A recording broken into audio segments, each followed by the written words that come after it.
We've all experienced it.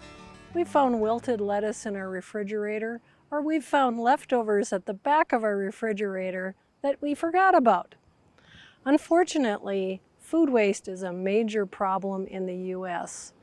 We throw away 30 to 40% of the food that is available to us, and that's 133 billion pounds of food. In fact, about 1/3 of food waste comes from home use. You can take your kitchen scraps and compost it quite easily. You don't need a fancy composter, but that certainly does help. So compost is a mixture of browns and greens. Greens can be your vegetable peels.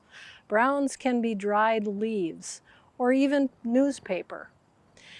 When we add some water and we give adequate time and we tend the compost by turning it regularly, pretty soon you're going to have what's called black gold, very rich soil that you can insert into your own garden. Keep meat, bones, and dairy out of your compost pile. They can attract pests.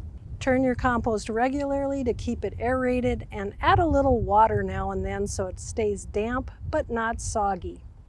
By composting, you're keeping food waste out of landfills, you're reducing greenhouse gases, and you also have an opportunity for a great science lesson for kids.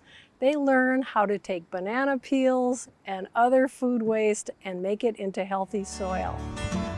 I'm Dr. Julie, bringing the feel to your fork. Until next time.